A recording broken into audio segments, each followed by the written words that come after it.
ರಬಕವಿ ಬನಹಟ್ಟಿ ಸಮೀಪದ ಬಂಡಿಗಣಿ ಮಠದ ದಾಸೋಹ ರತ್ನ ದಾನೇಶ್ವರ ಸ್ವಾಮೀಜಿ ಇಂದು ಬೆಳಗಿನ ಜಾವ ಲಿಂಗೈಕ್ಯರಾಗಿದ್ದಾರೆ.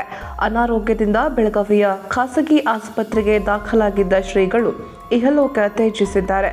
ಕಳೆದ ಕೆಲವು ದಿನಗಳಿಂದ ಲಿವರ್ ಸಮಸ್ಯೆ ಉಲ್ಬಣಗೊಂಡ ಹಿನ್ನೆಲೆ 4 ದಿನಗಳ ಹಿಂದೆಯಷ್ಟೇ ಬೆಳಗಾವಿಯ ಕೆಎಲ್ಇ ಆಸ್ಪತ್ರೆಗೆ ಶ್ರೀಗಳು ಚಿಕಿತ್ಸೆಗಾಗಿ ದಾಖಲಾಗಿದ್ದರು. ಈ ಭಾಗದ ನಡೆದಾಡುವ ದೇವರು ಎಂತಲೇ ಹೆಸರುವಾಸಿಯಾಗಿದ್ದವರು. ಸುಕ್ಷೇತ್ರ ಬಂಡಿಗಣಿ ಶ್ರೀ ಬಸವಗೋಪಾಲ ನೀಲಮಣಿಕ ಮಠ ಸ್ವಾಮೀಜಿ ಅಗಲಿಕೆಯಿಂದಾಗಿ ಲಕ್ಷಾಂತರ ಭಕ್ತರು ಶೋಕ ಸಾಗರದಲ್ಲಿ ಮುಳುಗಿದ್ದಾರೆ. ದಾಸೋಹದ ಮೂಲಕವೇ ನಾಡಿನಾದ್ಯಂತ ಶ್ರೀಗಳು ಹೆಸರುವಾಸಿಯಾಗಿದ್ದವರು. ಅಕ್ಟೋಬರ್ 13ರಂದು ಬಂಡಿಗಣಿ ಮಠದಲ್ಲಿ ಸರ್ವಧರ್ಮ ಸಮಾವೇಶ ಆಯೋಜಿಸುವ ಮೂಲಕ ಸಮಾನತೆಯ ಮಹತ್ವವನ್ನು ಜಗತ್ತಿಗೆ ಸಾರುವ ಕೆಲಸ ಮಾಡಿದ್ದರು.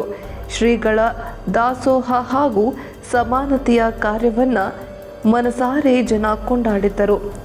ದಾಸೋಹ ರತ್ನ ಶ್ರೀಗಳ ಅಗಲಿಕೆಗೆ ನಾಡಿನ ಗಣ್ಯಮಾನ್ಯರು ಸಂತಾಪ ಸೂಚಿಸಿದ್ದಾರೆ. ಡಿಸೆಂಬರ್ 6ರಂದು ಇವರ ಬಂಡಿಗಣಿಯ ಬಸವಗೋಪಾಲ ನೀಲಮಣಿಕ್ ಮಠದಲ್ಲಿ ಅಂತ್ಯ ಸಂಸ್ಕಾರ ನೆರವೇರಲಿದೆ.